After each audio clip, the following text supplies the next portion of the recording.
Olá, Soraya, boa tarde.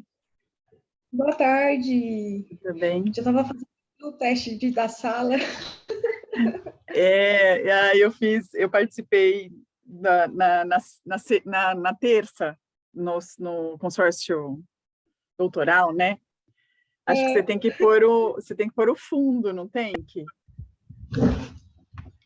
Então, Você quer que eu te ajude? se Você vai você no, puder me ajudar, porque eu estou você até tem, agora sem o fundo, tá? Eu não tenho. mas você tem o arquivo. Você tem o arquivo?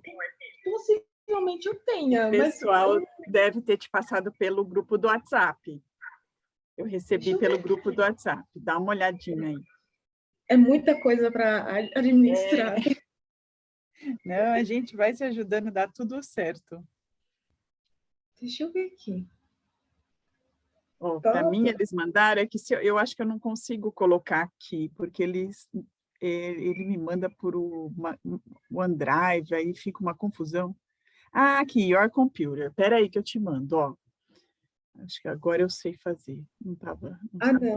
Eu não tô achando aqui não, viu? Não. E, olha, ontem eu abri uma sessão, eu estava na fé ontem, eu abri uma sessão, não tinha câmera.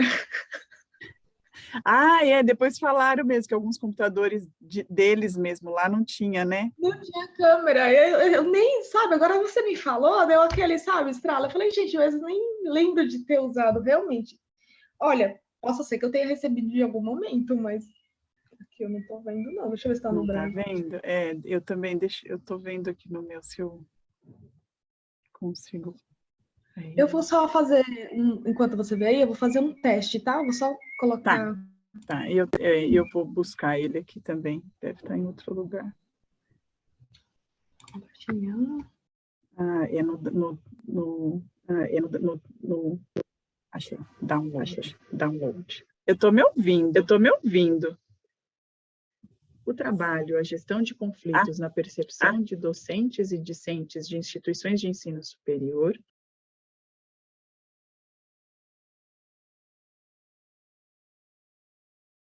Você conseguiu ver o texto, o vídeo? Ver e ouvir. Eu tô Viu? me ouvindo. Tô achando estranho eu estar me ouvindo. Você tá em dois lugares? Não, eu tô só em um lugar. Que estranho. Mas você não abriu duas vezes o... Não, né? Senão ia estar aparecendo aqui. Não. Eu tô me escutando. Acho que eu vou sair, então, e entrar de novo. Faz isso, só pra gente ver. Por gentileza. Enquanto isso, eu só quero te deixar aqui, ó. Background, tá aqui, ó. Abrir. Eu tô pondo aqui no chat o arquivo para você. Baixa ele no seu computador. Olá, Poliana. Baixa ele no seu computador, aí você vai Boa tarde. Boa tarde. Aí você vai, é esse nome mesmo, background. Aí você seleciona no seu. Mudar background. Alô, alô. Ai, parei de me ouvir. Eu estava me ouvindo Parou? com eco. Parei de me ouvir. Era da sua internet, alguma coisa? Pode ser. Nossa, tá esfriando. Conseguiu baixar no seu computador? Tá Aí agora eu baixando. estou me ouvindo de novo. Que Peraí. esquisito.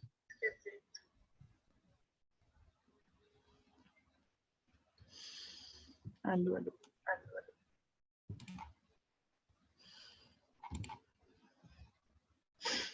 Vamos lá.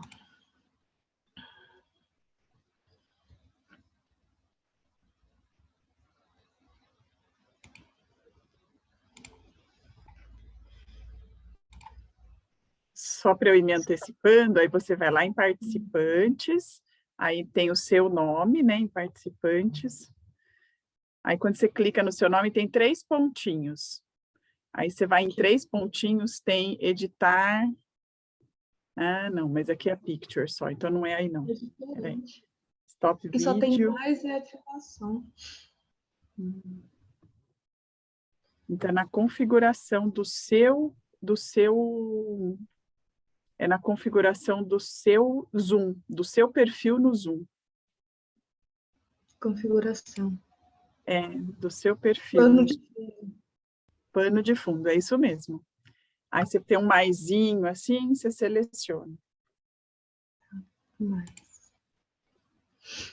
Poliana também vai apresentar ou é a debatedora? Não, tem um artigo para apresentar. Para apresentar, tá. No caso, é o vídeo, né? É o vídeo, é isso, né, Soraya? Pelo que eu participei dos... O que você achou? Tá bom aí? Consegui? É só a apresentação do vídeo, né, Soraya? E depois os professores têm uns minutos para fazer para debater. A gente vê como que... Deixa eu só renomear aqui.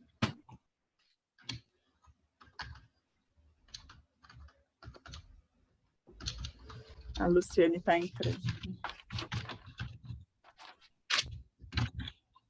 Isso, agora ficou bonita. Agora sim. Para quem não tinha câmera, era a evolução do segundo dia. Não é? É sensacional.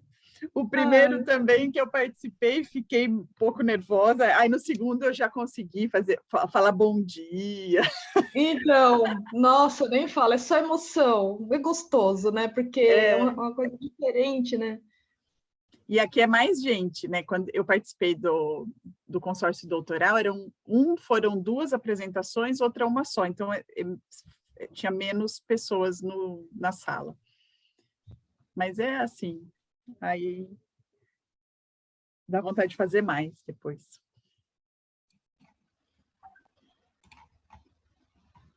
Beleza. Tá tudo bem, tudo funcionando, tá? Conforme manda o figurinho. Vamos lá ver.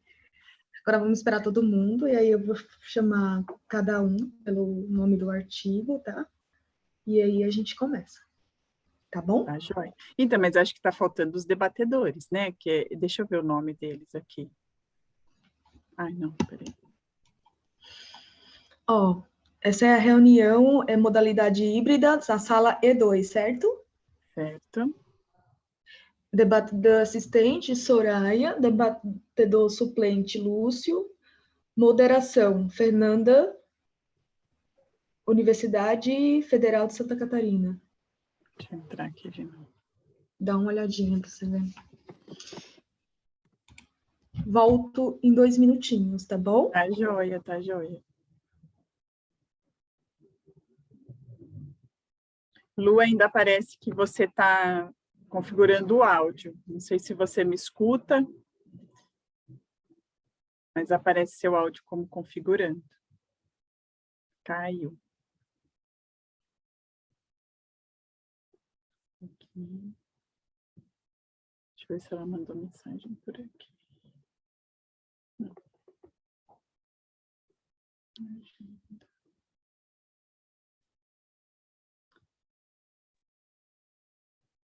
Oi, professora. Oi. Conseguiu? Deu certo? O meu notebook deu algum problema aqui, aí eu estou tentando reiniciar ele, entrei pelo celular. Estava assim, configurando, né? Não terminava de configurar. Eu queria só confirmar aqui os nomes, tá? Debatedora Soraya, assistente, tá? Suplente é Lúcio, então é só Soraya, Cristina, tá? Soraya debatendo. E Lúcio, se for suplente. E moderadores, Fernanda. Moderação, Fernanda. Luciana, Soraya, Isabel, Poliana.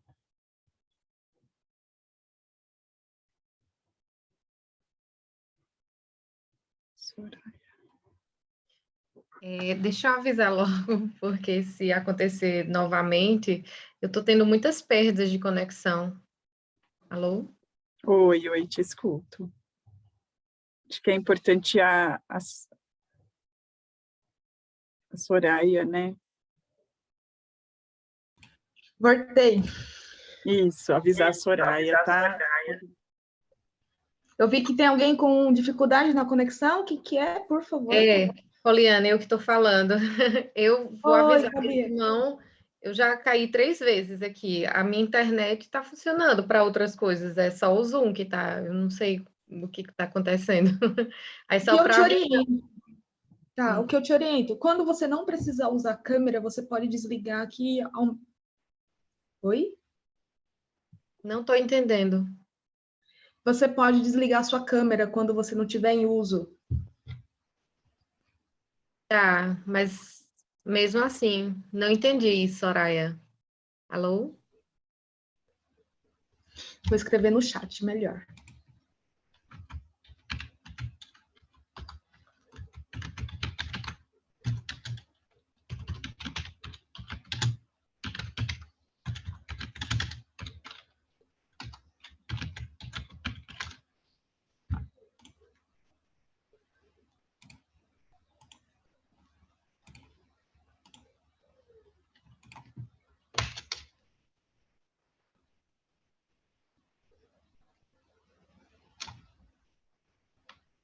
Acho que ela caiu, não caiu?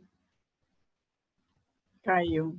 E é isso que ela estava avisando, né? Que ela está com dificuldade de manter o acesso. Uhum. Mas será que tem outras pessoas para apresentar junto com ela? A gente vai rolar o vídeo também, né? Aí já vai dar uma. É uma boa pergunta, né? Se a pessoa não tiver, apresenta mesmo assim? Não, porque aí se não tem, por exemplo, tem ela que está com uma dificuldade. E aí, se tiver mais alguém que possa ajudá-la, ok, junto com ela. Mas se a pessoa não está presente, não tem como a gente apresentar, porque não tem como a gente debater depois, né? Entender o que as formas que foi usada para pesquisa. Mas vai dar certo. Vai. Eu Pelo que eu posso. entendi, aqui está faltando a Fernanda Leal, que é a moderadora, né? É. Eu só queria falar assim, eu também sou debatedora, né? Em outra linha de pesquisa, e assim, se a pessoa está com problema, a gente passa o vídeo dela, até porque pode ser que na hora da moderadora falar, ou do debatedor, ela possa estar presente e ela também toma, né? Então, vai do moderador passar ou não. Assim. Olá, boa tarde a todas. Olá, boa tarde. Aí Tudo bem, uma Soraya? observação linda, só mulheres. Então, Quem diria, acabei moço? de, Nossa, acabei de entrar e me surpreendi positivamente, que legal. sensacional. Pessoal, são 4h30. A professora Soraya vai trabalhar comigo na coordenação da atividade, né? Eu sou a líder do tema, Fernanda Leal, da Universidade Federal de Santa Catarina. Mas a gente não teve oportunidade de conversar antes, né, professora Soraya? Como que você sugere que a gente faça a condução? Olha, pode ser fazer da seguinte forma. A gente pode ir passar todos os vídeos, né? Uhum. E aí, no final, a gente pega um apanhado de tudo, as observações feitas, e tentar entender a pesquisa de cada um. Ou a gente pode passar vídeo a vídeo e ir pausando. O que pode acontecer? Nós temos 20 minutos aproximadamente, né? Então, assim, o vídeo, mais 10 minutos de debate. E aí, você vê qual que é melhor. Uhum. Bom, vou sugerir, se todas estiverem de acordo, que a gente faça conforme a tua primeira proposta, de assistirmos aos vídeos. Eu acho que quem tiver dúvidas, comentários, pode ir colocando no chat, né? E aí depois a gente retoma e tenta fazer um debate, porque assim a gente também consegue relacionar as pesquisas melhor, né? Tranquilo? Pode ser? Pode ser assim? Maravilha. Então, pessoal, Perfeito. acho que já podemos, então, dar início, né, para aproveitarmos o nosso tempo o máximo possível. Nós temos 3 trabalhos para serem apresentados. O primeiro deles se chama Gestão de Conflitos na Percepção de Docentes e Discentes de Instituições de Ensino Superior. O segundo é Quem tem medo da pós-graduação? Estudo acerca do fenômeno do impostor, estratégias de coping e o perfil acadêmico. E a terceira é Under Pressure, os afetos e as emoções nas práticas dos estudantes da pós-graduação em administração. Lendo os trabalhos, eu senti diversas conexões entre eles, então penso que serão discussões bastante ricas. Então, podemos começar com a autora ou as autoras do primeiro artigo, a gestão de conflitos na percepção de docentes e discentes de instituições de ensino superior. E aí vocês mesmas podem fazer a apresentação do vídeo. Eu vou compartilhar nesse primeiro momento o vídeo. Caso tenha algum problema com a minha internet, fica aberto também para os outros também poder fazer, tá bom, professora? Pode ser? Claro, perfeito. Obrigada, Soraya. Por isso.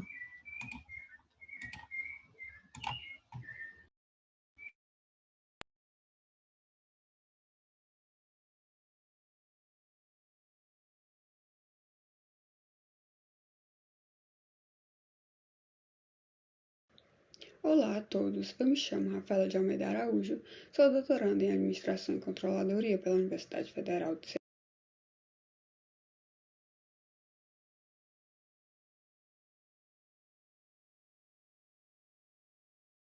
Segundo, quem tem medo, gestão de conflitos. Posso comentar, mas acho que não tem problema, porque se vai ser tudo seguido, né, acho que a ordem dá na mesma, tá bom? Então tá. Só um comentário. Tá bom.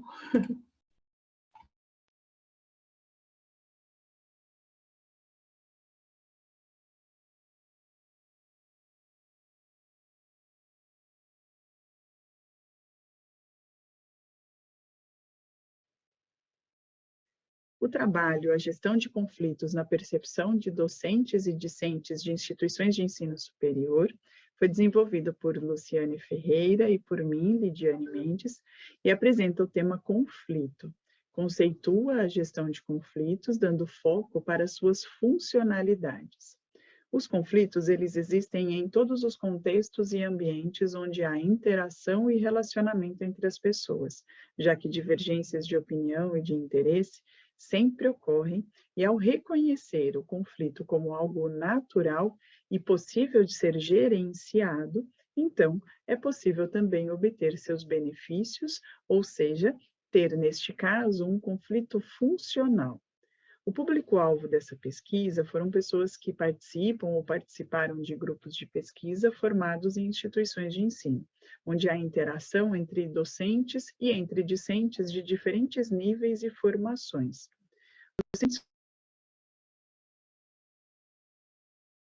que orientam esse grupo, eles estudam esse grupo, e considerando que um dos propósitos da instituição de ensino superior é promover a reflexão e desenvolver o senso crítico, entendemos que o papel dos líderes de grupo influencia na formação de pessoas e na formação de equipes.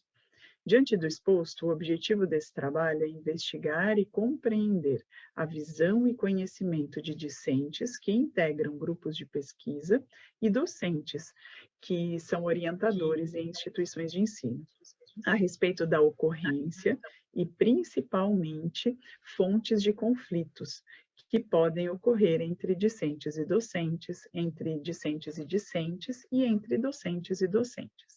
A metodologia escolhida foi quantitativa, coletamos percepções do público-alvo por meio de um questionário anônimo e online. Bem, no nosso questionário online, nós tivemos, então, 159 respostas, onde destas 159, 98,7% aceitaram participar voluntariamente da nossa pesquisa. Nós podemos observar aqui neste gráfico, em números absolutos, que a participação de discentes de pós-graduação foi superior à participação dos outros atores que compõem os grupos de pesquisa científica. Obtivemos também uma participação de docentes de instituições de ensino superior que lideram estes grupos de pesquisa. Ainda sobre o perfil dos respondentes, nós observamos que 78% das pessoas que participaram da nossa pesquisa estão em universidades públicas da região Sudeste. E nós obtivemos também uma variedade de respostas, com participantes das outras regiões do Brasil e também de universidades privadas e institutos federais.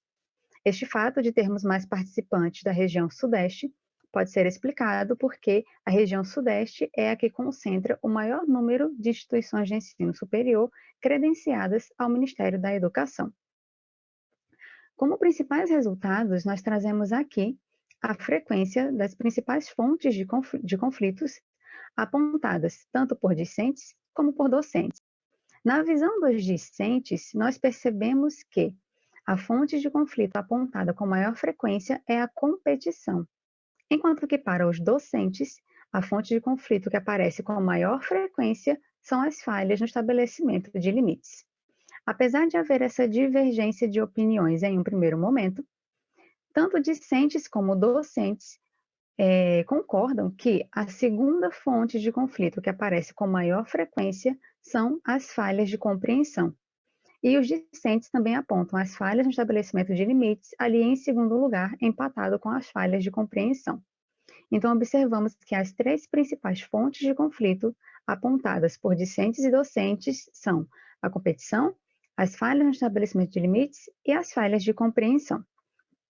Ainda como resultado que nós trouxemos como mais expressivo e importante, nós perguntamos aos alunos e aos professores se o papel do professor orientador é fundamental para a gestão de conflitos, e se sim, em que sentido. Podemos observar aqui neste gráfico que uma pequena porcentagem dos participantes acreditam que a função do orientador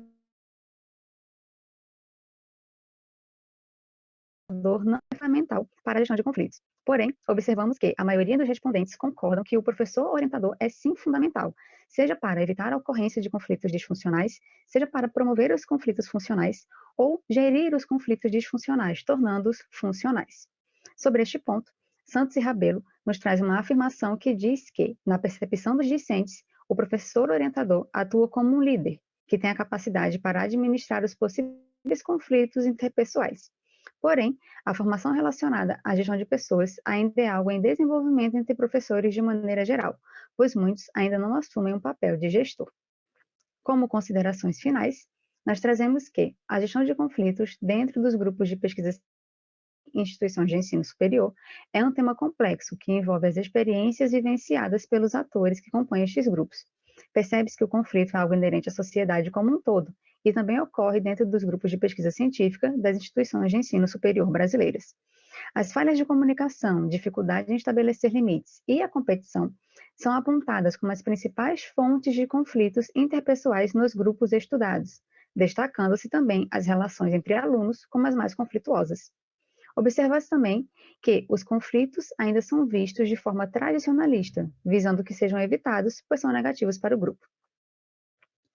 Esta pesquisa, ela se limita pelo fato de o número amostral de docentes ter sido consideravelmente menor que o número de discentes, o que pode não representar a opinião dos docentes brasileiros em sua totalidade. E, por fim, nós propomos que seja propiciado pelas instituições de ensino superior o conhecimento dos fundamentos da gestão de conflitos, através de palestras, seminários ou cursos de capacitação, a fim de que este tema seja investigado e estudado por alunos de graduação, pós-graduação e docentes, para que as relações interpessoais nos grupos de pesquisa científica sejam beneficiadas por conflitos funcionais, buscando o melhor desenvolvimento dos grupos. Nós ainda propomos que outros trabalhos sejam realizados sobre este tema, para que possamos aprofundar o conhecimento da gestão de conflitos em grupos de pesquisa científica. E agradecemos pela oportunidade de divulgar essa pesquisa, estimulando novos estudos, e pela organização do evento SEMEAR de 2022, um espaço que nos possibilita diálogos e aprimoramento de estudos. Obrigada.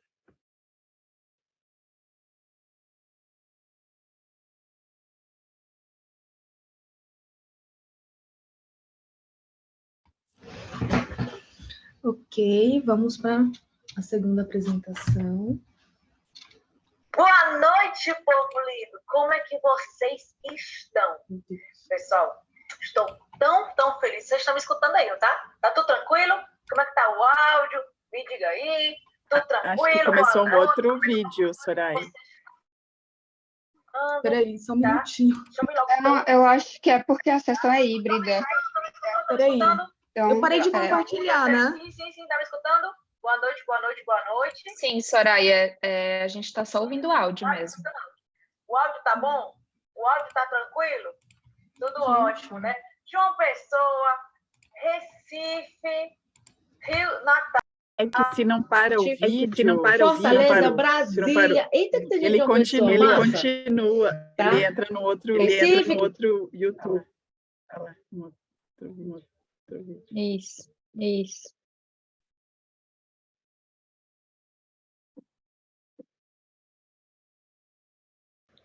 Olá a todos, eu me chamo Rafaela de Almeida Araújo, sou doutoranda em Administração e Controladoria pela Universidade Federal do Ceará e, juntamente com a professora doutora Tereza Cristina Batista de Lima, o Luiz Eduardo Brandão Paiva e a Isabela Carneiro Catribe, realizamos um estudo intitulado Quem tem medo da pós-graduação? Estudo acerca do fenômeno do impostor, estratégias de coping e perfil acadêmico. Os sentimentos vivenciados na pós-graduação, eles trazem uma propensão ao desenvolvimento do fenômeno do impostor. Esse fenômeno se refere a pessoas que, mesmo sendo objetivamente competentes, se sentem uma fraude e temem ser desmascaradas. Como forma de lidar com esse enfrentamento causado do fenômeno do impostor, os indivíduos criam estratégias de enfrentamento para dominar esse sentimento de impostura.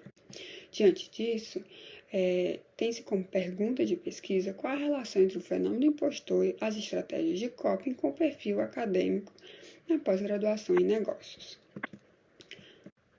Bom, a literatura apresenta que mulheres elas são mais propensas a experimentar os efeitos do fenômeno do impostor devido ao impacto do papel de gênero. Além disso, fatores sociais e culturais também contribuem para o medo do sucesso. Diante disso, como hipótese 1, o estudo apresenta que mulheres sofrem mais com o fenômeno do impostor e utilizam estratégias de coping positiva de suporte social. Além disso, estudos mostram que jovens afro-americanos relataram maior frequência de discriminação e uma maior propensão ao desenvolvimento do fenômeno do impostor. Assim como segunda hipótese, o estudo apresenta que negros têm maior propensão a sofrer com coping e utilizam estratégia negativa de isolamento. Além disso, verificou-se que os discentes, como estratégia de coping, desenvolvem uma maior valorização dos relacionamentos interpessoais e de atividades do cotidiano, o equilíbrio entre o estudo e o lazer, a organização do tempo, cuidados com saúde, alimentação, sono, práticas de atividade física, religiosidade, trabalho com a própria personalidade para lidar com situações adversas, além da procura de uma assistência psicológica. Assim como terceira hipótese, apresenta-se que os que realizam atividade física são menos propensos a sofrer com o fenômeno do impostor e utilizam como estratégia de coping o suporte social. Por fim, como já mencionado, em situações negativas, uma das estratégias mais utilizadas é a fé que a pessoa tem. Diante disso, como quarta hipótese, o estudo apresenta que os mais religiosos sofrem menos com o fenômeno do impostor e utilizam estratégia de controle. Bom, aqui tem um resumo das hipóteses, né? Mulheres sofrem mais com o fenômeno do impostor, utilizam estratégias de coping positiva como suporte social. Os negros têm maior propensão a sofrer com coping e utilizam estratégia negativa de isolamento. E os que realizam atividade física sofrem menos com o fenômeno do impostor e utilizam como estratégia de coping o suporte social. E os mais religiosos sofrem menos e utilizam como estratégia de coping o controle. Bom, como método para esse estudo foi utilizada uma pesquisa quantitativa, descritiva, com questionário online, foram validados 535 questionários e foi realizada uma análise de variância ANOVA com auxílio do software SPSS. Como caracterização da amostra, observou-se que 148 eram docentes e 387 eram discentes, sendo docentes 50% mulheres e discentes 58% mulheres.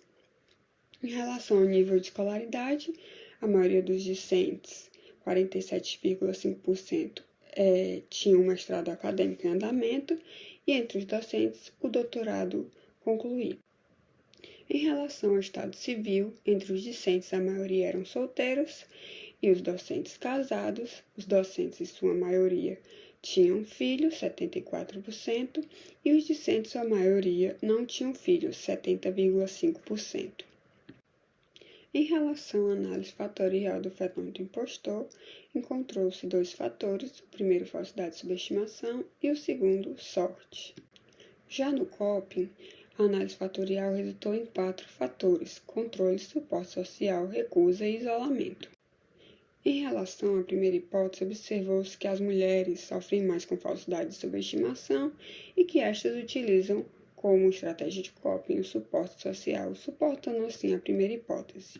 No que diz respeito à cor da pele, mostrou-se que os negros, de fato, sofrem com maior fenômeno de impostor no que diz respeito à falsidade e subestimação e que utilizam como estratégia de coping o suporte social, sendo assim rejeitada a segunda hipótese. Em relação ao que diz respeito à atividade física, observou-se que aqueles que não praticam atividades físicas sofrem mais com falsidade e subestimação e aqueles que praticam atividade física utilizam do suporte social. Em relação à última hipótese, que diz respeito à religiosidade, observou-se que aqueles menos religiosos sofriam mais com falsidade e subestimação e os mais religiosos utilizavam como estratégia de coping o suporte social, sendo assim rejeitada a última hipótese, tendo em vista que, como hipótese, tinha-se que seria o controle e não o suporte social. Então, aqui, como pode ver, a conclusão, as 3 primeiras hipóteses foram suportadas em relação ao gênero, a cor da pele e a atividade física, e a última, com relação à religiosidade, não foi suportada, e já que não foi controle, foi suporte social. Aqui estão as referências. Muito obrigada.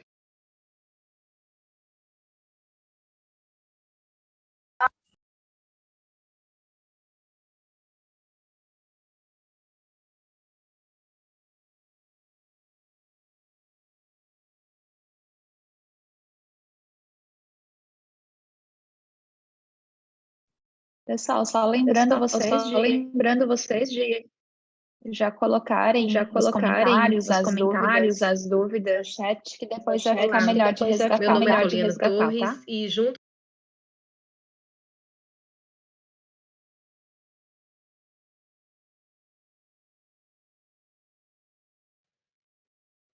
Olá, meu nome é Poliana Torres e junto com meu orientador Marcelo Bispo desenvolvemos este artigo para ser apresentado aqui no CMEAD.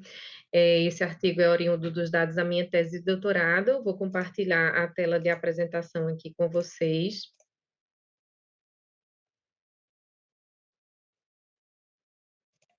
Bom, o artigo está intitulado como Under Pressure, os afetos e as emoções nas práticas dos estudantes da pós-graduação em administração. Como introdução, a gente aborda aqui, né, que existe uma crise emocional no ambiente acadêmico, apontando que estudantes de pós-graduação têm 6 vezes mais chances de enfrentar depressão e ansiedade do que a população em geral. Eu trouxe aqui esse exemplo do artigo do Evans et al., 2018, mas tem inúmeros outros artigos falando desse acometimento entre estudantes de pós-graduação, né, com depressão e ansiedade, e traz essa necessidade de compreender esses fenômenos e experiências emocionais desse espaço. Então, o objetivo do nosso estudo foi compreender como os afetos e as emoções se constroem nas práticas dos estudantes de pós-graduação em administração. E aí defendemos a tese de que os afetos construídos nas relações oriundas das práticas acadêmicas contribuem para as consequências emocionais e sociais experienciadas na pós-graduação. Enquanto referencial teórico, abordamos 2 tópicos, né? O primeiro falando sobre as características do modelo acadêmico da pós-graduação, e aí como característica essa cultura da competitividade e do medo, né? Como um importante fator no processo de adoecimento dos estudantes. E o tópico em sequência, falando sobre as práticas dos afetos e as emoções na pós-graduação, né?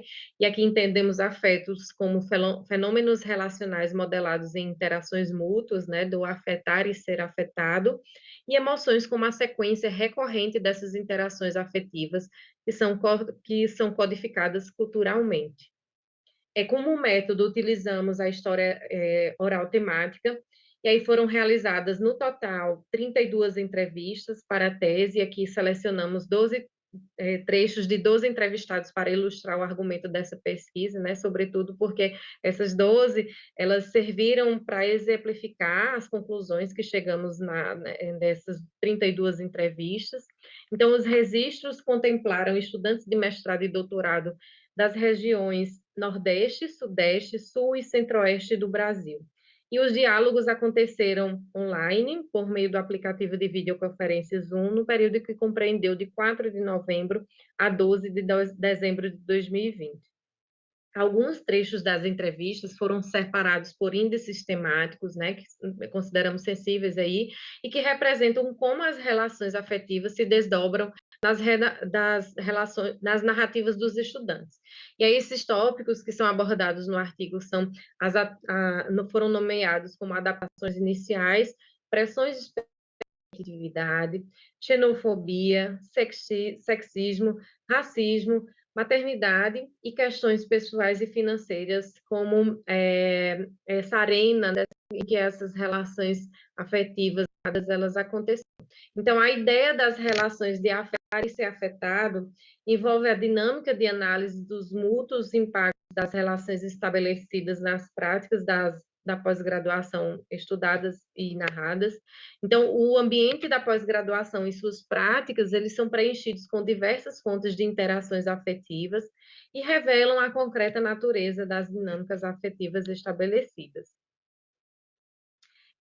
Os efeitos afetivos, emocionais e sociais que encontramos como maiores destaques nas falas, né, e percebidos foram os sentimentos compartilhados de incapacidade, inferioridade, insuficiência, crises de ansiedade e depressão, desigualdades, discriminações e preconceitos enfrentados a partir dessas relações que foram narradas. Então, episódios de racismo, sexismo e preconceitos, ou mesmo as dificuldades das mães acadêmicas, por exemplo, são problemas sociais que refletem também dessas relações afetivas dentro da pós-graduação, muito embora a gente entenda que esses efeitos não são próprios das relações da pós-graduação, mas acabam reverberando essas relações afetivas nesse espaço enquanto problemas sociais, né?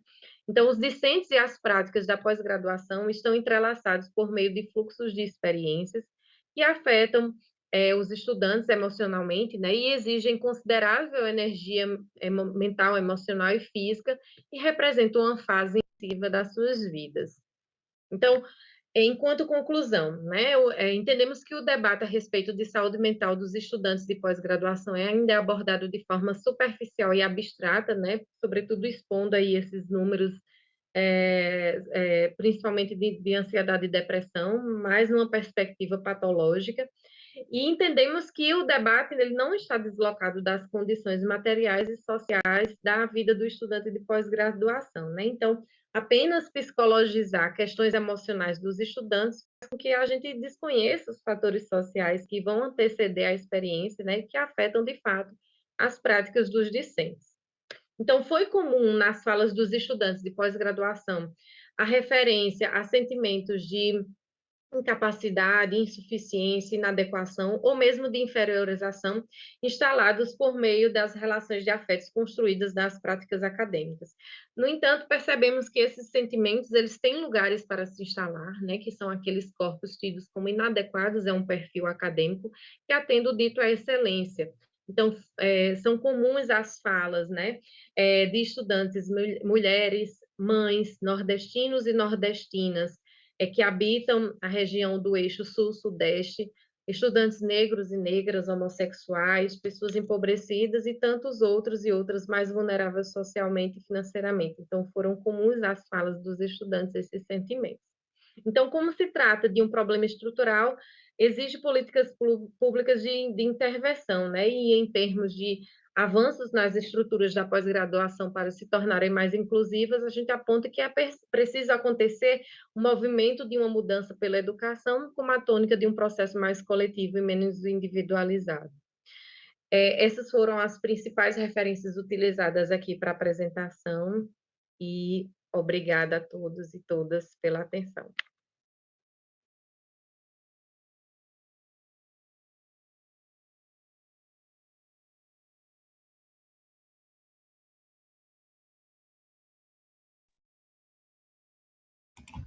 Olá. Me ouvem bem? Sim, te ouvimos, Soraya. Eu estou ouvindo um eco, gente, da minha voz. Tá mesmo. Eu também estou ouvindo o eco da sua voz. Eu vou sair e voltar, tá bom? Tá bom.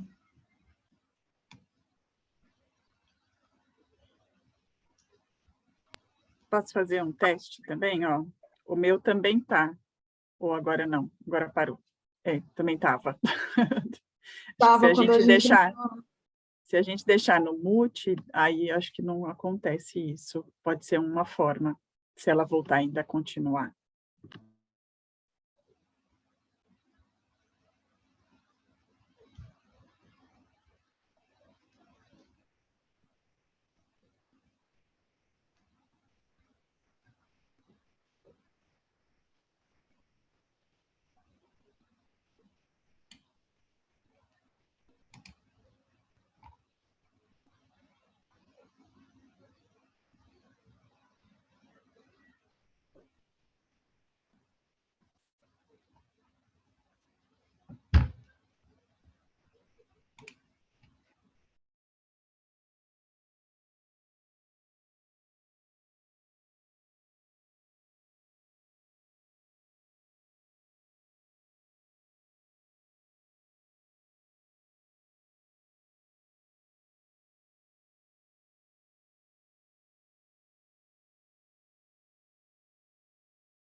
Olá, acho que agora o eco se foi. Soraya, não sei se a discussão já iniciou. Opa, agora não estou ouvindo.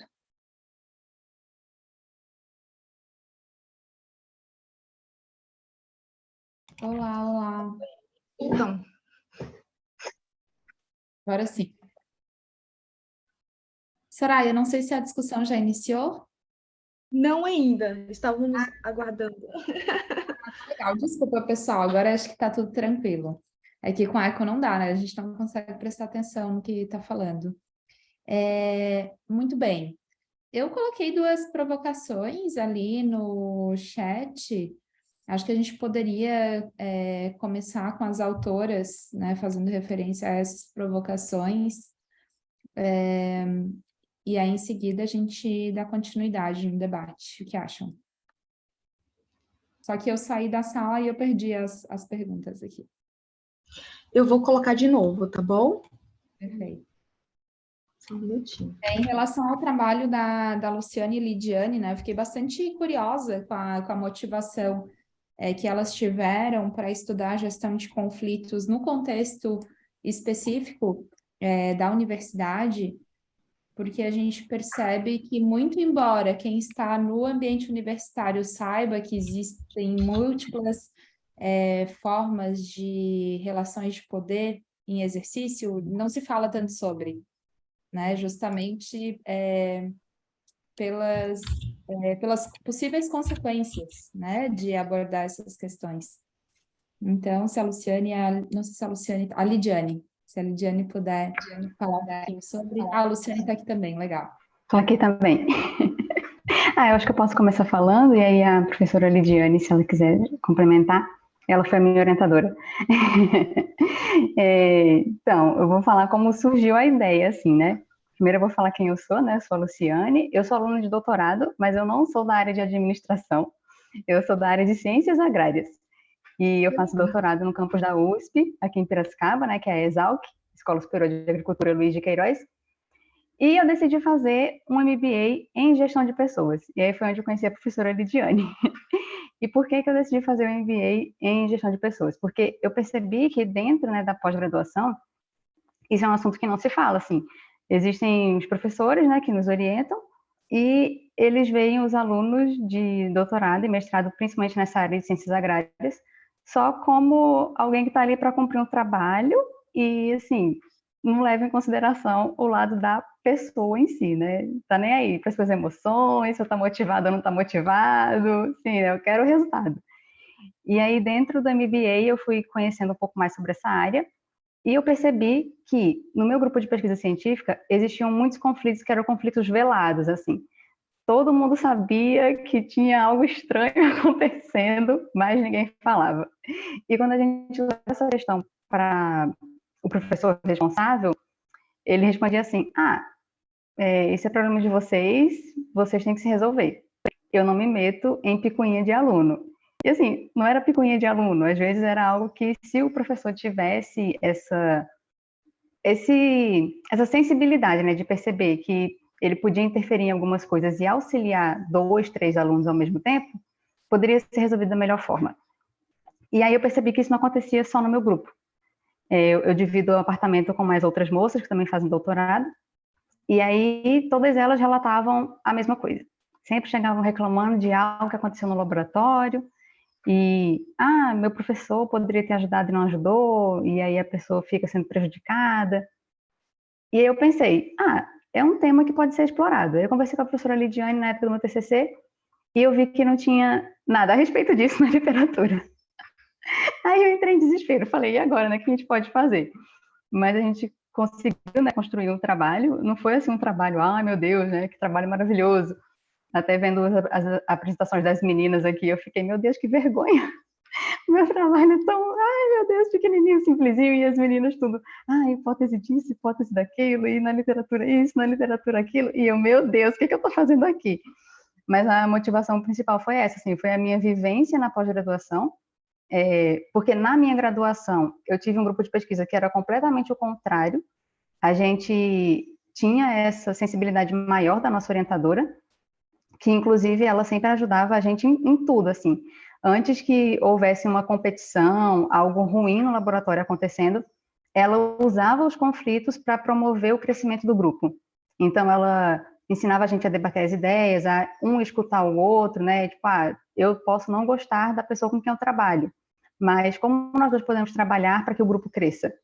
Então, na graduação eu vivi isso, e na pós-graduação eu vivi o contrário. E eu pensei, se um grupo funcionava direito, por que o outro não funciona, né? Se os dois têm praticamente o mesmo objetivo. E essa foi a minha motivação. E aí eu dei a ideia para a professora Lidiane, e não sei porque ela aceitou, mas ela aceitou, e ela pode falar um pouco mais sobre isso também.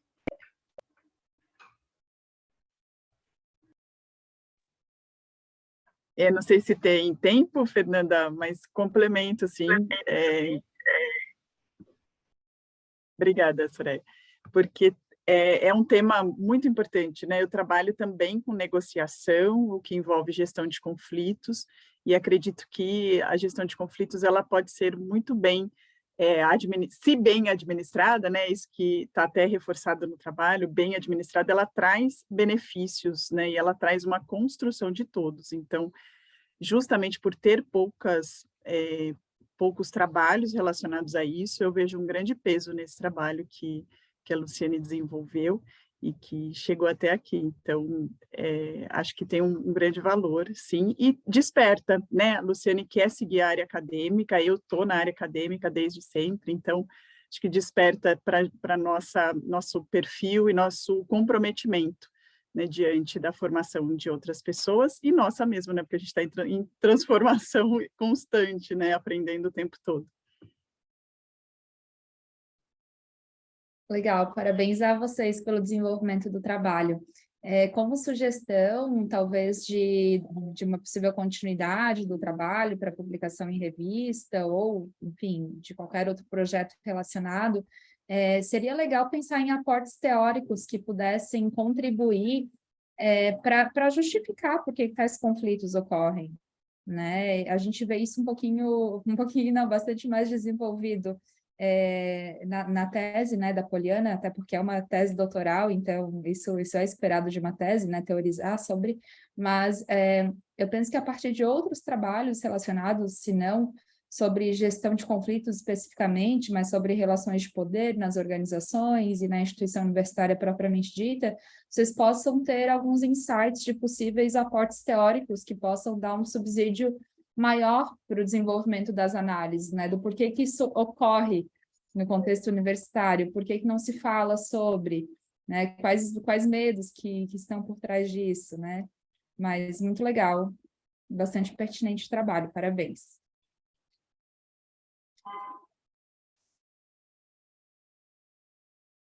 Mais alguém quer fazer mais alguma colaboração?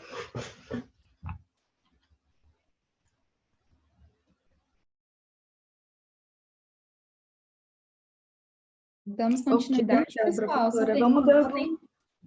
Só tem pergunta minha aqui no chat. Eu acho que se a Rafaela também quiser falar um pouquinho mais sobre o trabalho, né? A questão da síndrome do impostor e de como essa síndrome está muito relacionada também com questões sociais, né? Porque que são mulheres que sentem mais essa síndrome, né? Como que isso se relaciona com a sociedade em torno delas, talvez fosse legal ouvir um pouquinho mais de ti, Rafaela. Sim, sim.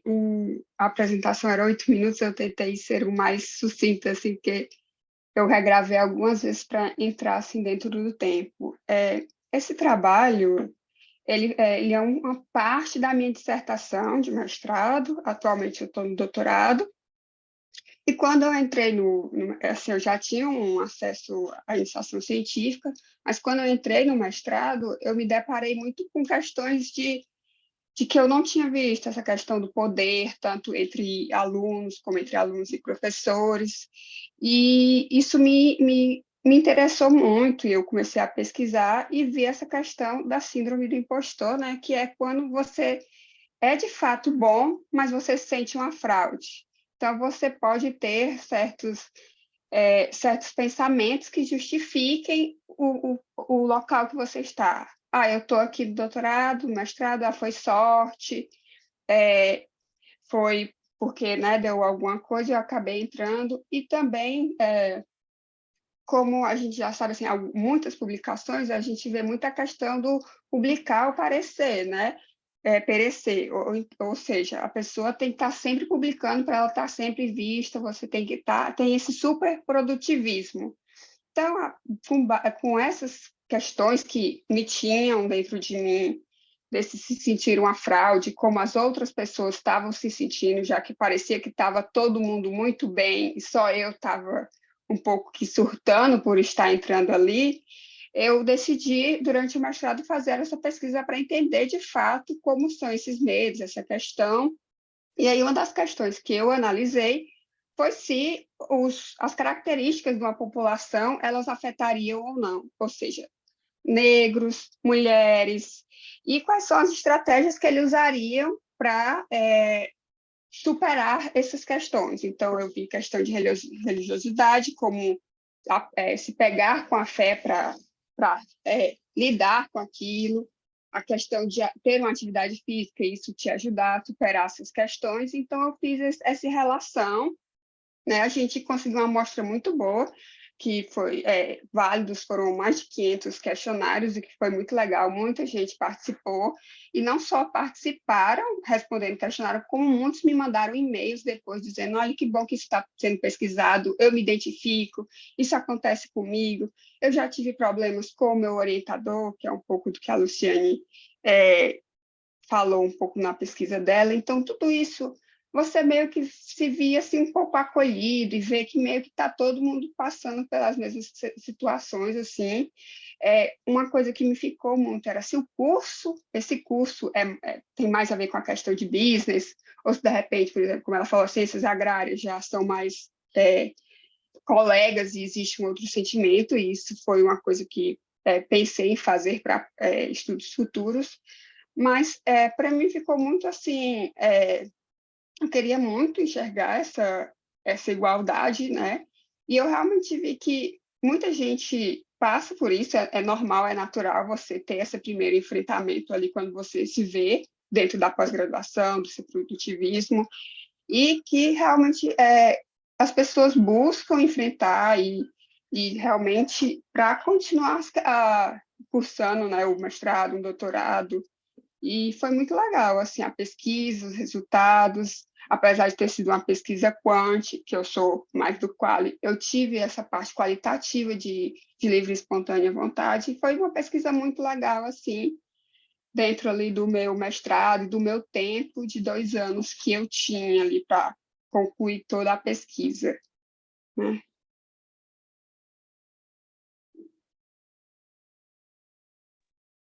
Legal, Rafaela, excelente.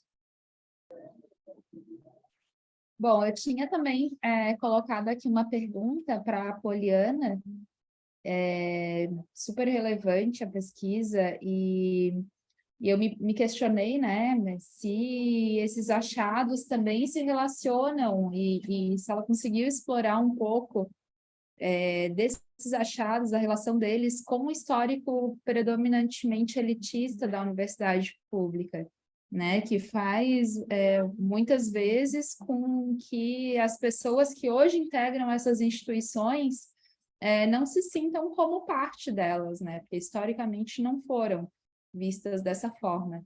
Então, seria legal também ouvir um pouquinho mais de ti, Poliana.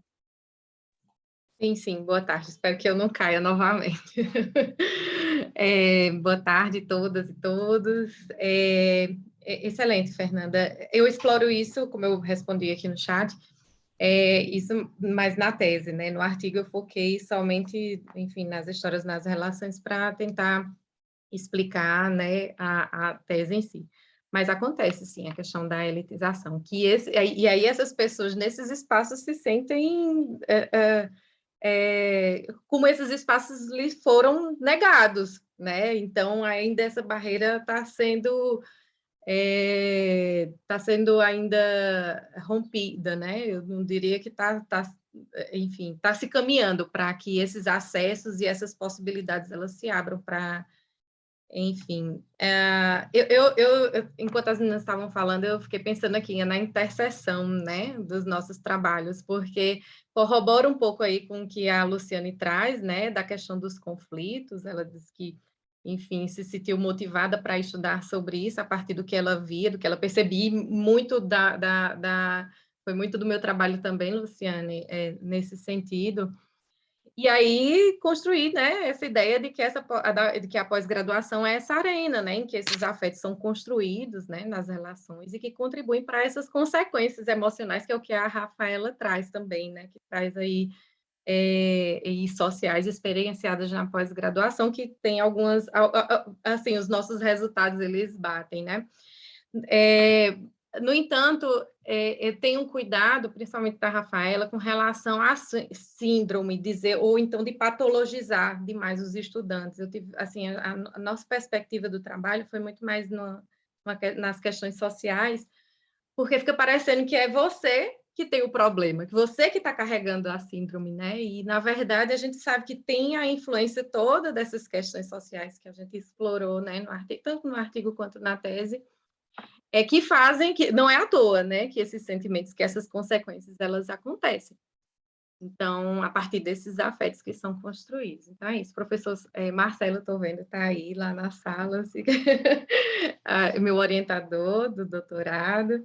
E eu vi uma coisa interessante também recentemente, falando sobre a roda dos privilégios acadêmicos. Não sei se vocês têm acessaram ultimamente, que, assim, a forma como a gente atua na pós-graduação tem toda uma influência, tem todo o nosso histórico por trás, né? A forma como a gente foi educado, a questão da religiosidade, a Rafaela falou, né? Se passamos fome, se não, né? A cor da pele, o gênero, enfim, tudo isso tem influência na forma como a gente atua na pós-graduação e nos privilégios que são, né? Aqui especificamente essa roda dos privilégios falava sobre a questão das publicações, né? O acesso à língua, né? Porque muitas vezes você tem que saber do inglês realmente, de fato, né? Mas na pós-graduação tem-se isso, né? Essa necessidade, né? Porque a academia, a ciência, enfim, internacional, né? Você precisa ter a segunda língua. Mas e aí, quando eu não venho? Quando eu estou nesse espaço, aí vem para a questão da elitização, né? E aí, quando eu estou nesse espaço, mas eu não tive referências, né? Nas entrevistas, eu fico querendo falar tudo de uma vez, né? Porque eu fico querendo puxar as histórias que eu tive acesso. Mas eu lembro bem de um estudante que disse assim, olha, eu estava lá competindo com uma pessoa que ia, sei lá quantas vezes, para a Disney, fez intercâmbio, não sei o quê, e eu acumulava o meu curso do CCA e do FISC. Então, tem-se uma diferença, sim. Né? Não é uma questão que você que está carregando, você que está errado, você que é o problema. Não, tem todo esse histórico por trás, né? Que o seu histórico, né? Os acessos que lhe foi permitido ali, dos espaços que você teve acesso, né? Que vão lhe levar para essas possibilidades. Então, assim, foram histórias muito envolventes, muito interessantes. Na tese eu falo como foram, né? Como isso me transformou. E, enfim, eu tentei, assim, trazer para o artigo, né, porque a gente tem a questão do espaço, eu tive dificuldades de transformar essas histórias em um artigo, né, porque são 12 histórias, eu até fui questionada na avaliação, porque você colocou 12 histórias, mas 12 histórias eu falo lá no vídeo, né, que é para ilustrar, não tenho como eu trazer, né, todas as histórias, mas, assim, foram as que eu consegui trazer para ilustrar o nosso argumento de tese, né, e o argumento é que os afetos construídos nas relações oriundas das práticas acadêmicas, né, que foram narradas ali, contribuem para as consequências emocionais e sociais experienciadas na pós-graduação. Então, foi isso. Estou aberta aí para debater, para conversar, para, enfim, responder outras questões. Excelente, Poliana. Acho que muito, muito provocativo, assim, tudo que tu colocas, né? Enquanto tu falavas, eu pensava, eu trabalho com internacionalização na educação superior, e aí eu já pensei nisso no nível internacional, né? Como, por exemplo, nós brasileiros nos colocamos numa situação de inferioridade em comparação a outras universidades e outros países, mas também aqui dentro do nosso contexto institucional, essas desigualdades ocorrem, né? Então, não pode ser de forma alguma vista de forma homogênea. Pessoal, seria muito bom ouvir aqui os comentários, as dúvidas dos participantes. Temos 10 participantes aqui na sala. Eles combinaram que a gente boicotar, Fernando.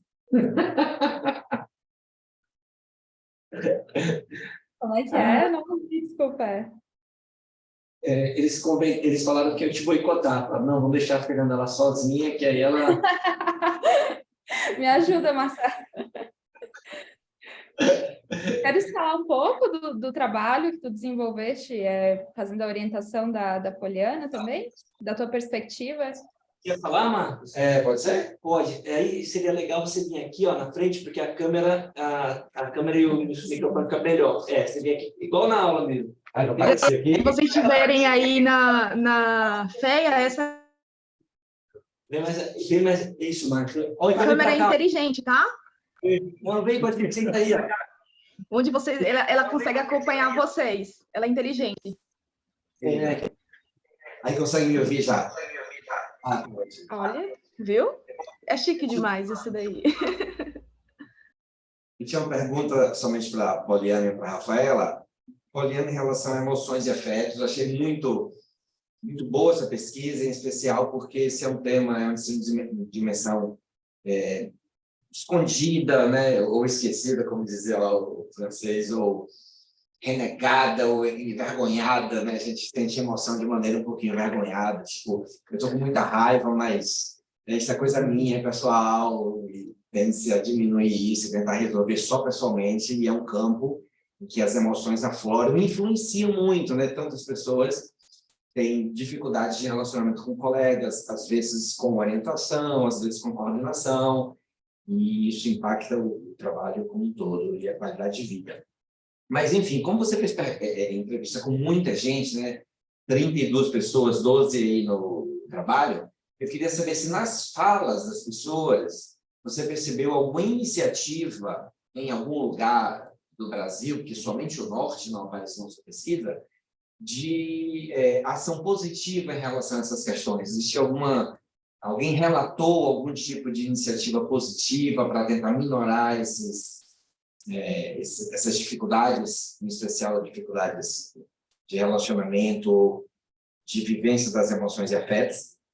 E a outra coisa que eu queria falar era sobre Rafaela, que eu fiquei um pouquinho curioso quando eu vi as dimensões do coping e da síndrome do impostor, e do ponto de vista já do método, você usou análise fatorial exploratória. mas já tem essas dimensões já vieram de uma proposta teórica prévia, e normalmente se usa análise fatorial confirmatória, porque você já tem uma teoria prévia.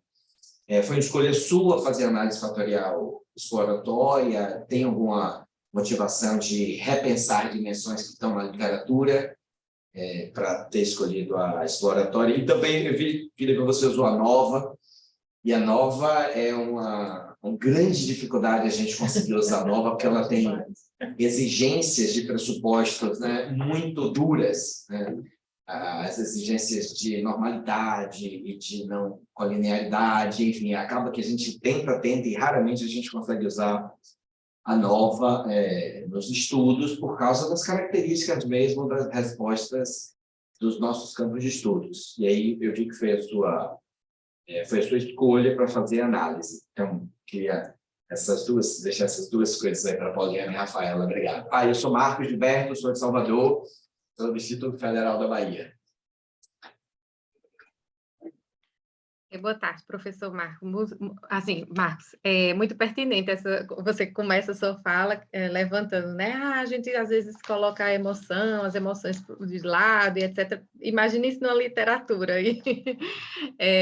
científica, né, mais dura, e etc. E não por acaso, vou até trazer aqui a literatura que a gente encontra falando sobre emoções, e principalmente na pós-graduação, são mulheres, né? E não é por acaso. Eu até insisti com o professor, professor Marcelo, eu gostaria muito que minha banca fosse majoritariamente feminina, porque faria mais sentido para mim nessa construção, enfim, na literatura, falando sobre isso, minha banca tem uma avaliação majoritariamente feminina. Enfim, com relação às ações para melhorar, elas são muito individualizadas, e aí a gente volta a enxugar gelo. Quando eu digo que o problema está com você, né? Você que está trazendo esse problema, você que está trazendo a patologia somente, eu estou individualizando essa questão. Então, os problemas, geralmente, as sugestões são muito individualizadas. Vamos fazer uma roda de meditação. São todas ações muito interessantes e boas e necessárias.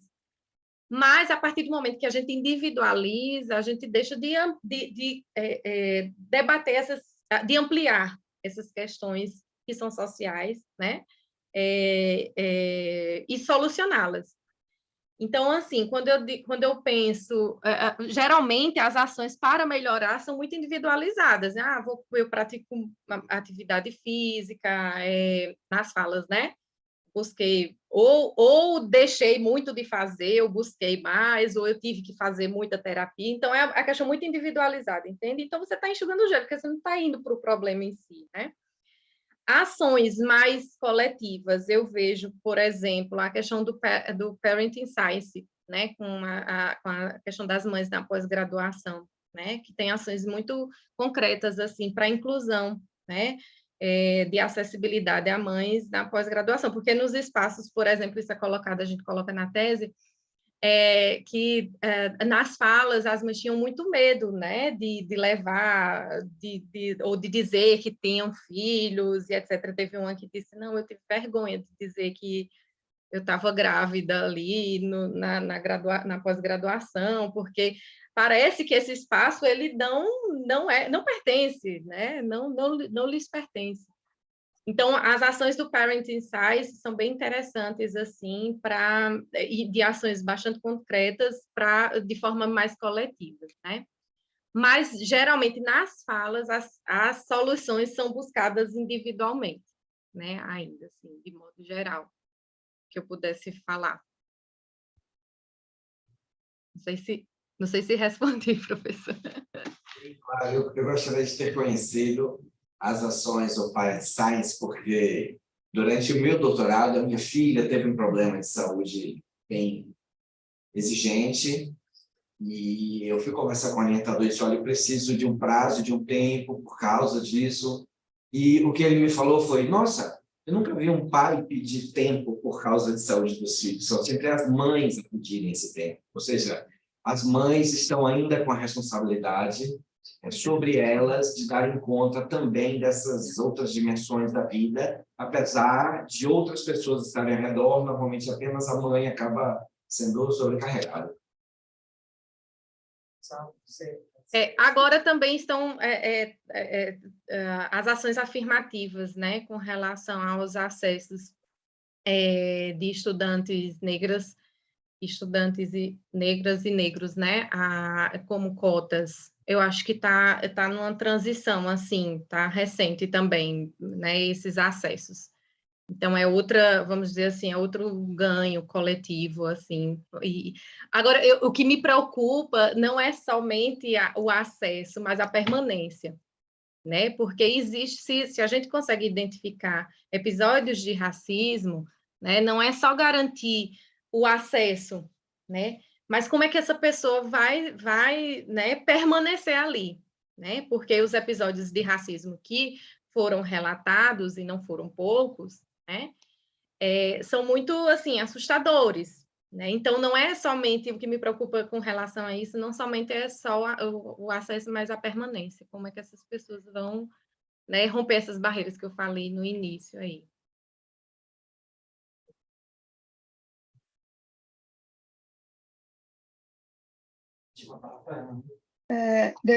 Vou responder aqui com relação a confirmatória e exploratória. A gente viu na literatura que existiam vários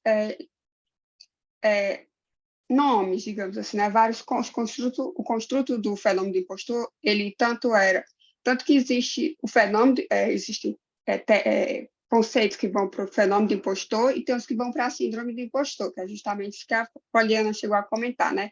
Quando a gente fala de síndrome, a gente já está falando uma doença. O fenômeno do impostor é uma coisa mais que um fenômeno social que acontece. Então, como tinha essa questão, a gente decidiu fazer uma exploratória, né, para esse primeiro momento, que era o momento que eu tinha para defender o meu mestrado. E, em relação à nova, como a gente queria fazer comparações entre dois grupos, ou seja, entre mulheres e homens, entre religiosos e não religiosos, a gente poderia fazer a nova, um teste T ou um teste Mann-Whitman, né? E conforme eu conversei com a banca, ficou acertado que a melhor opção seria a nova, né? Hoje, depois que eu defendi, né, atualmente eu estou no doutorado, esse artigo ele já está mais para frente. Então, por exemplo, já foi feito um teste confirmatório, hoje a gente está fazendo uma modelagem, então a gente vai rodar esses dados a partir dessa confirmatória, e por isso que aconteceu de ser exploratória ali, e também pela escolha da nova, né? Foi só uma questão metodológica que foi decidida com a banca. Não sei se ficou alguma dúvida. Não, ótimo, obrigada. Alguém mais quer perguntar aqui? Vocês querem falar? Eu gostaria de fazer uma colocação. Então vai para cá. Para aparecer. Não, para você não. Vai ter que aparecer. Tem mais gente aqui, peraí. Soraya e Fernando. Tem uma cearense aqui que está doida para falar. Fiquem à vontade, gente. A câmera é inteligente. Só se você se posicionar aí na frente, ela busca a sua imagem.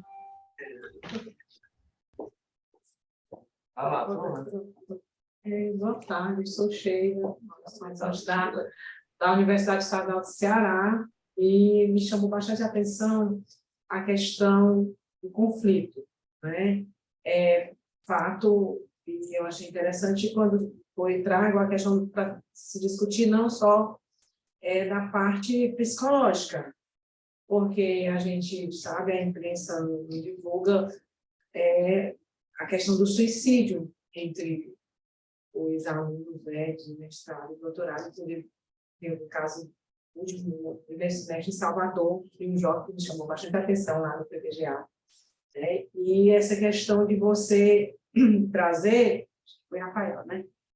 Não somente no aspecto psicológico, mas no aspecto social, as causas, os porquês, né, disso, dessa... E eu acho que hoje a gente assistia, hoje pela manhã, exatamente, e foi colocado novamente agora, a questão de sair na frente, né? Essa questão da desigualdade, do acesso, de um sair na frente já, assim, é uma competição desigual, né? Então, assim, eu gostaria assim, de dizer um prazer, professor, de nós estarmos aqui, assim, coisa maravilhosa, o senhor aí conduzindo também, mas de parabenizar, né? A minha fala é nesse sentido, viu? Dizer da nossa alegria de estar aqui e trazer temas tão importantes, né? Que dói, nós, mestrandos, né? Doutorandos, dói, e que precisa a academia discutir isso, eu acho muito relevante um evento dessa grandiosidade. Obrigada.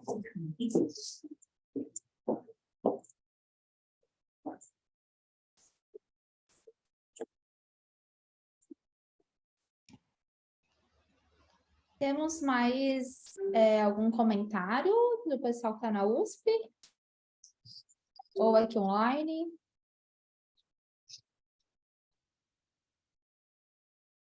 Soraya, queres acrescentar algo?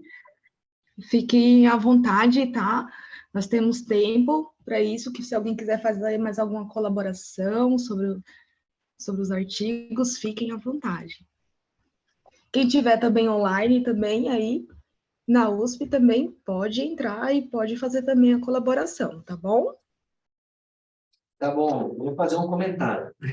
E aí, se vocês quiserem falar, vocês falam, tá bom? Uma coisa que eu acho que é importante nesse processo, não só nessa sessão, mas na área de ensino e pesquisa, eu acho que a gente precisa caminhar um pouco mais para teorizar sobre os fenômenos que a gente pesquisa, tá? A gente tem histórias, digamos assim, ou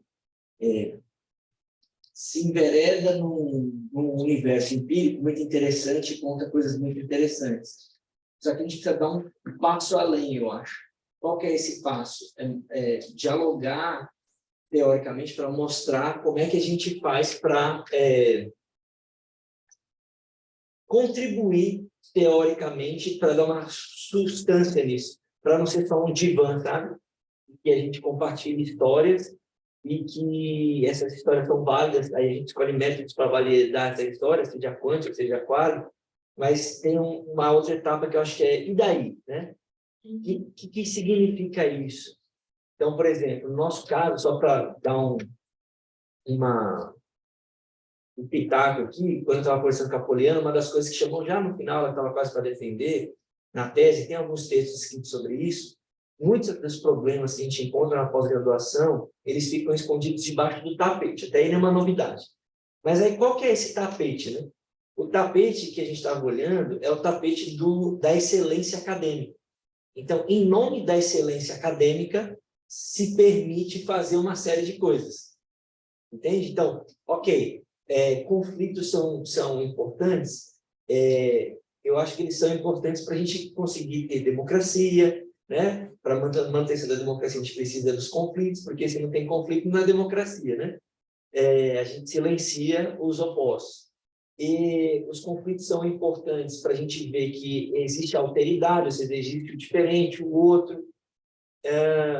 Mas, por outro lado, dentro desses conflitos, existem os mecanismos de controle de como é que essas coisas funcionam ou não.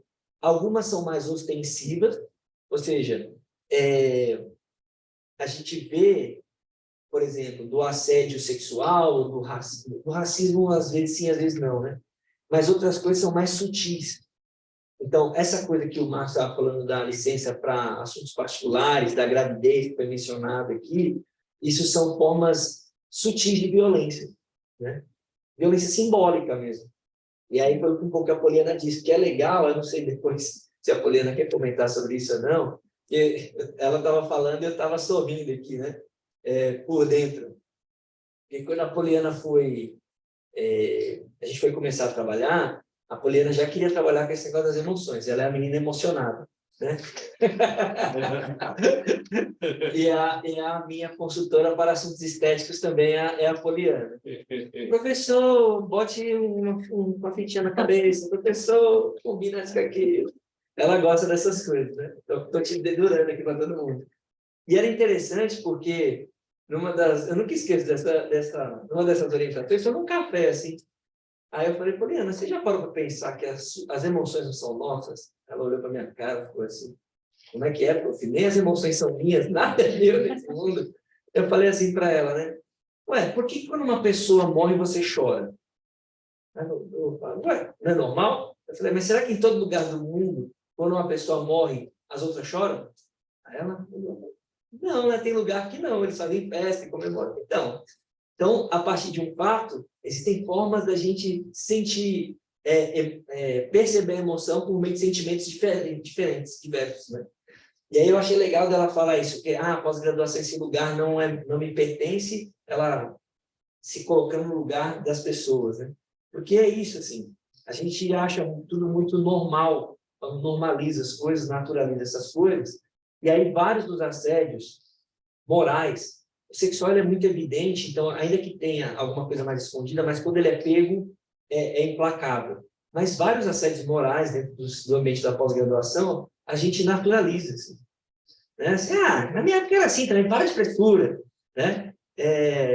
Não, mas é assim mesmo, né? E aí tem várias dessas coisas, e que isso foi tocando, né? A Poliana ia pegando as histórias. Provavelmente, não sei o que, vai fazer terapia para você não ter problema com isso. E foi legal também, uma consequência. Olha que legal, prática. Eu não sei como é que ela vai lidar com isso depois, né? Eu estou falando dela porque ela encabeçou essa ideia, mas depois ela foi meio para-raio, assim, sabe? Várias pessoas descobriram a Poliana e iam querer contar suas histórias para ela, fazer terapia em relação a isso e tal. Então, acho que eu queria contar um pouco desses bastidores e fazer um pouco essa problematização, porque eu acho que é legal para a gente ver. E como é que, no final, para voltar no começo, né? Tem que ter uma forma de teorizar sobre isso, e não só contar. Para quê? Para ter uma base, uma sustentação teórica, para a gente poder dar nome para as coisas, né? Classificar bem essas coisas. Entende? Um tempo atrás, quando a gente era menor, não existia bullying. O que era bullying? Não existia isso, né? Aliás, existia, mas a gente não chamava com esse nome. Não é verdade? Larga de frescura, moleque. Ainda mais se ela fosse menino, né? Larga de frescura, moleque. Eu acho que é importante a gente pegar essas situações e tentar fazer uma contribuição não só de evidenciar, mas avançar para teorizar sobre isso. Era isso que eu queria provocar. Professor Marcelo, só uma questão, na sua fala, né? O senhor mencionou... Vocês estão ouvindo ela falando? Não, né? Hã? Tá de máscara, tô ouvindo, sim. Eu não vi quem está falando, mas eu estou ouvindo.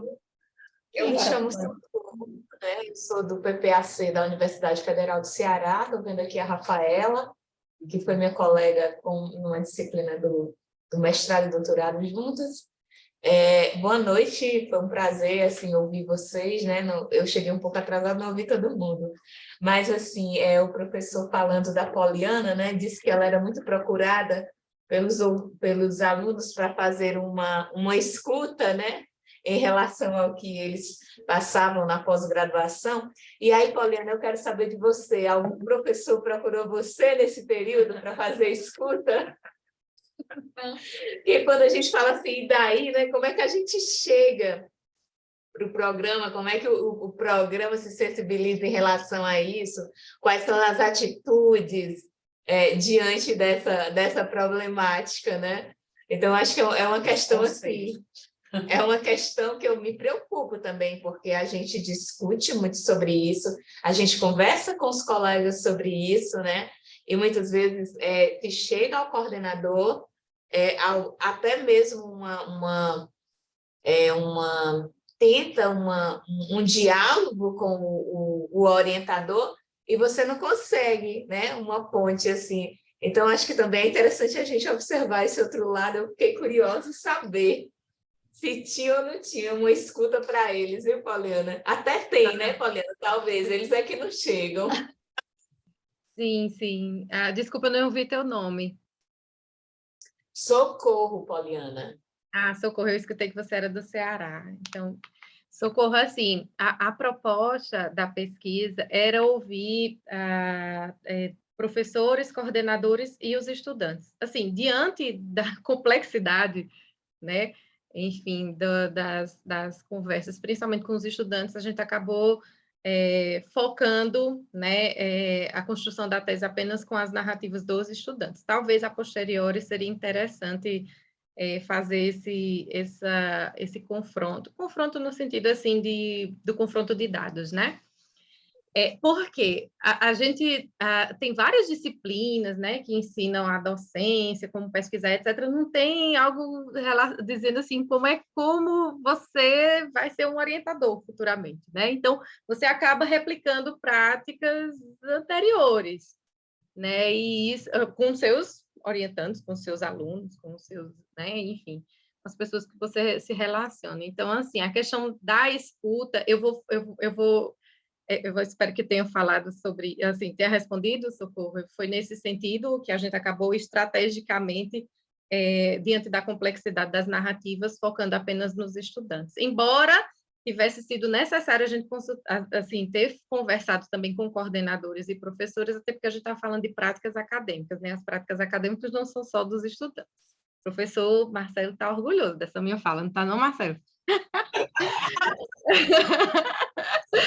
Então, assim... Eles crescem e depois ficam assim.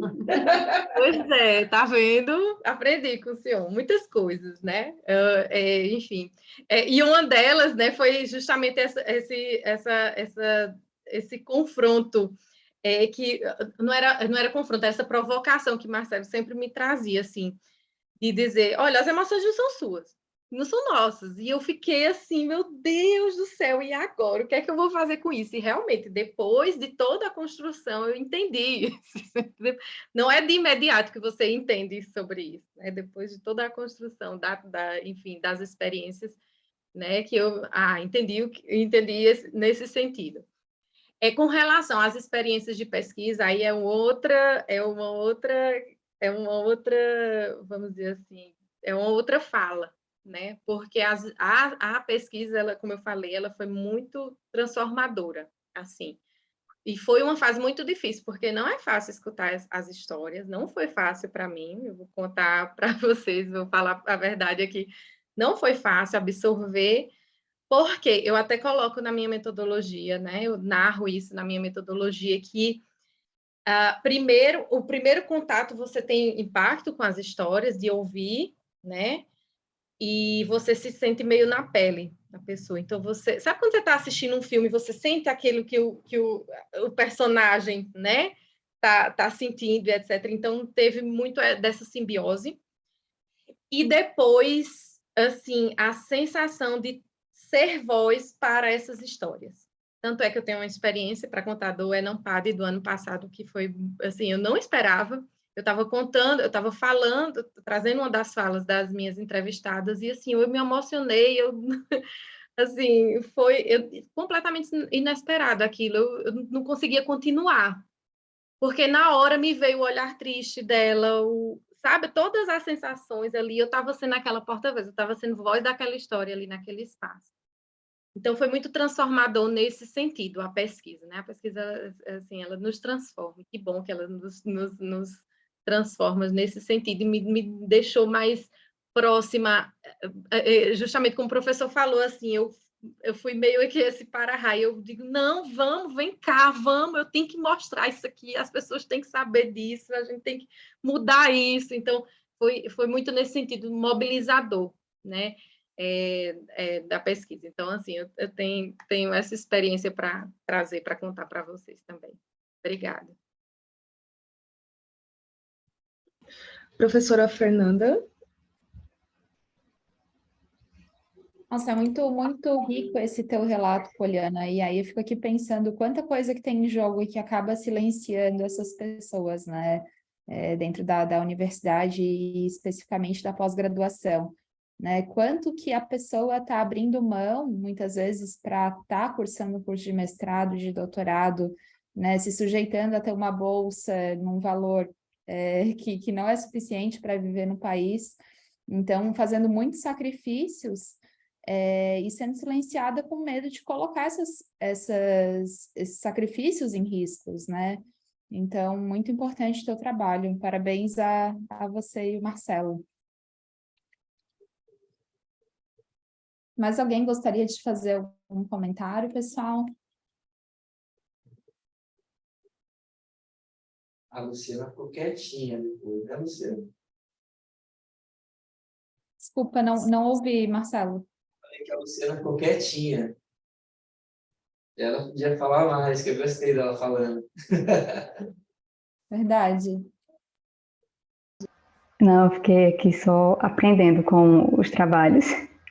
Eu fiquei muito... Gostaria também de parabenizar, né, a Rafaela e a Poliana, porque... E toda a organização, né, do SEMEAD, porque eu sou da área de ciências agrárias, né, então ter esse contato com vocês, que trabalham com coisas totalmente diferentes daquilo que eu faço, né, no dia a dia, também me ajudou bastante a enxergar, né, essa questão das emoções, né, tipo, de como ser, né, um bom professor dentro da pós-graduação. Como eu tinha falado no início, né, a gente, da minha área de pesquisa, vixe, as pessoas se esquecem que existem outras pessoas ali fazendo pesquisa, né, e a gente é mais visto como número do que como pessoas. E dentro das ciências agrárias, né, até a Rafaela tinha comentado algo a respeito, né, tipo, eu achei engraçado quando ela falou assim que talvez dentro das ciências agrárias existe um maior coleguismo. Não existe coleguismo dentro das ciências agrárias. Pelo menos não aqui, né, onde eu estou fazendo a minha pós-graduação, né. E eu não sei, mas eu acho que a gente precisa estudar assim, um fenômeno que acontece, talvez, daí uns termos de estudos para vocês, né, que trabalham mais com isso, por que, por exemplo, eu fiz a minha graduação no Nordeste, né? Eu cresci em Pernambuco, então fiz minha graduação na Federal Rural de Pernambuco. E eu não sei explicar, mas o clima na universidade era totalmente diferente do clima aqui na USP, né? Aqui é muito mais hostil. As pessoas lá no Nordeste se ajudavam muito mais. Então, assim, o grupo que eu fazia parte na minha graduação, todo mundo era visto como irmão, assim. Tinha competição? Tinha, às vezes, alguns conflitos que levavam a um decaimento da produção do grupo? Tinha também. Mas, na maioria das vezes, a gente conseguia funcionar em conjunto e tinham mais sentimentos positivos do que negativos. E aqui eu percebi um contrário, né? E eu falei assim, gente, não é possível, é comigo esse negócio. Inclusive, no meu mestrado eu ficava, é comigo esse negócio, o problema sou eu aqui nessa pós-graduação. Se fosse outra pessoa, certeza que estava dando certo. E aí depois eu percebi que não, o problema não era eu, era tipo a pós-graduação em geral. E eu fiquei, gente, por que ninguém fala sobre isso? Por que ninguém fala sobre isso? Por que não tem nenhum canal dentro da universidade para que a gente possa falar sobre isso? Para vocês terem noção, começaram a se falar em saúde mental no meu programa de pós-graduação no ano passado. E aí eu achei muito engraçada a justificativa dos professores, né? Porque os alunos levaram isso para a coordenação do meu curso, e aí a coordenadora do meu curso decidiu fazer uma reunião com os professores para falar sobre saúde mental. E aí teve um professor que falou assim para ela, mas a pós-graduação não tem que tomar conta disso. Saúde mental é uma coisa, a pós-graduação é outra. Se o aluno quer fazer pesquisa, ele tem que estar bem mentalmente. Tudo bem, mas a pós-graduação não pode ajudar a gente com nada, assim, né? A gente está sem psicólogo no campus, então será que a pós-graduação não pode ajudar os alunos a buscarem um profissional, né? Tipo, fazer mais seminários a respeito disso, palestras a respeito disso? E não, é algo que não se fala, sabe? Às vezes você tá lá super mal e você não sabe com quem conversar, tipo, a quem recorrer. Parece que é visto como um fracasso no ambiente onde eu estou hoje. Tipo assim, se você não consegue fazer esse trabalho, se você não consegue fazer sua pesquisa, isso é um problema que você tem que resolver. E aí você cai naquela, tipo assim, meu Deus, eu sou um fracasso. Olha o fenômeno do impostor, tipo assim, meu Deus, eu sou um fracasso, o que eu tô fazendo aqui, né? Tipo, passei no doutorado por sorte, então não devia estar aqui. Tipo, agora eu tenho que dar um jeito de resolver essa situação, terminar minha pesquisa de doutorado, e é bem difícil, né? E a gente não tem esse contato com pessoas que trabalham sobre isso, né? Aqui no campus a gente não tem muito essa área de ciências humanas. E eu vejo como é complicado isso, né? Então, acho que deve ter uma interação maior entre as áreas, né? Deve ter essa interação maior, porque, por o nosso lado, falta muito essa sensibilidade. E aí eu fiquei quietinha, assim, só observando, pensando assim, meu Deus do céu, se eu for professora universitária, eu vou querer fazer coisa todo mês com gente das ciências humanas, assim, tipo, vamos fazer um seminário conjunto aqui, pessoal, porque tá precisando aqui desse lado. Então, só tenho a agradecer. Obrigada mesmo pela oportunidade. Foi bom, Nós que agradecemos. Olha, Luciane, tomara que tu sejas professora mesmo. É interessante notar, uma vez eu tive uma conversa com um ouvidor aqui da universidade, toda a universidade tem uma ouvidoria, ele estava justamente relatando como, na verdade, muitas pessoas iam até ele para relatar situações de assédio moral, de conflito com o orientador, mas acabavam não levando a reclamação adiante, não institucionalizando, né, por conta do medo de acabar perdendo, tendo que sair do mestrado, do doutorado, enfim. Mas muito relevante a tua perspectiva. Só um comentário agora que você falou, né, da ouvidoria, é porque eu não coloquei no vídeo, mas no meu trabalho tinha uma pergunta, onde a gente perguntava para o pessoal, né, se houvesse algum problema, né, entre professor e aluno, por exemplo, se eles sabiam a quem recorrer na universidade. E aí, mais de 80% dos alunos não sabiam a quem recorrer. Então, assim, a gente não sabe nem que existe uma ouvidoria dentro do campus. Então, muitos problemas acabam não sendo resolvidos porque a gente não sabe com quem falar. E eu falei, gente, como assim? Ninguém sabe que existe uma ouvidoria. E, de fato, assim, ninguém sabe. Até mesmo os professores também, muitos deles falaram que não sabiam se houvesse um problema a quem recorrer para poder resolver. E aqui no campus a gente teve um caso, né, no ano passado, que foi levado para a instituição, né, foi institucionalizado, um caso de assédio moral e sexual. E que só foi descoberto porque uma das alunas decidiu denunciar.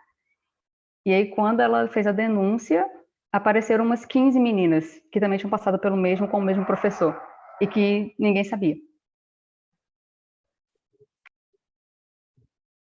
Com certeza a gente precisa muito mais do que um órgão que possa ouvir, a gente precisa a pessoa que vai fazer uma denúncia, né, que vai relatar a sua situação, ela precisa de uma garantia de que não vai ser prejudicada por conta disso, né? São necessárias políticas institucionais contra o assédio moral e em proteção a essas pessoas que vivem essas situações. Mais algum comentário, pessoal? Só complementando, Fernanda, agora dá para entender porque que eu aceitei, né? Tinha que orientar esse trabalho e tinha que ser esse tema. E acho que ele foi o melhor que ele podia ser dentro de um trabalho de TCC, né, de especialização que nós tivemos aqui, foram 6 ou 7 meses só para desenvolver, então se eu falasse para a Luciane fazer uma análise fatorial, ela me matava, né, ela ia estar correndo até agora de mim. Então, foi muito pertinente esse trabalho e no grupo nós trabalhamos também com outros trabalhos relacionados à comunicação não violenta e até foi uma palavra interessante, né, Luciane, que ela falou, nossa, se eu soubesse disso antes, né, estaria um pouco mais preparada e vendo também com outro olhar a questão da gestão de conflitos, mas acho que o grande foco, tá? Por que nós, né, dentro da academia, estudamos as empresas, né, e não estudamos para dentro, né, não voltamos aí. Tem toda essa questão mesmo que é difícil, é como o professor falou, né, coloca debaixo do tapete e não se fala nisso, tem preocupações com retaliação, né, é um mundo grande, ao mesmo tempo é um mundo pequeno, né, que você se cruza com outras pessoas, então tem toda uma questão de carreira mesmo, né, e que a gente, num momento como a gente está hoje, onde a gente também se preocupa com formações, com o valor de uma titulação, as pessoas que também têm o conhecimento aí aberto, né, nas redes sociais, na internet, o quanto o valor da titulação, né, então, tem mudado, né, o valor do conhecimento tem mudado. Então, se não aproximar, né, acaba que se distancia, né, da academia, isso é triste, né, porque eu acho que é um ambiente que tem muito a agregar e que forma pessoas, como a Luciane também colocou no trabalho, né, uma questão de LDB, né, de formação de indivíduo, né, mais do que a titulação em si, mas é um indivíduo que você está formando e ele está impactando outras pessoas, né. É legal, eu achei muito interessante o trabalho da Rafaela também trazendo a questão da religiosidade, que hoje dentro da OMS também é reconhecido, né, a espiritualidade como uma forma e um dos pontos dentro da saúde mental. E o trabalho da Poliane também muito interessante, voltado para o afeto, né? Então, parabéns para todas. Obrigada. parabéns Opa, desculpa, pode falar, Soraya. Desculpa, Não, pode falar. Eu só queria também parabenizar as autoras e autores envolvidos e agradecer a todos pela presença e pela discussão. Parabéns a todas, né, pelos trabalhos. Eu gostei muito dos temas, são temas relevantes, né? Trazem um pouco da academia, levam um pouco da academia para as pessoas, né? Então, assim, é um exercício de troca, né? Onde você se aproxima, onde você tenta entender o fator humano, que é tão essencial. Hoje em dia é muito importante a questão da empatia. Eu senti isso nos artigos, assim, de você se sentir no lugar do outro, né? Então, essa visão é muito importante. Eu quero parabenizar todas, ficaram trabalhos muito bons, né, com chance de publicação. E é isso, gente. Ciência é isso. Ciência é debate, ciência é evolução. E aí abre, assim, vários parênteses na cabeça da gente. A gente lê uma coisa dessa e se identifica, porque cada um traz suas dores, né? E cada um lê o mundo de uma forma diferente. Então, é muito importante. Parabéns, meninas. Muito bom. Obrigada, pessoal. Bom evento para vocês. Tchau. Tchau. Tchau, obrigada.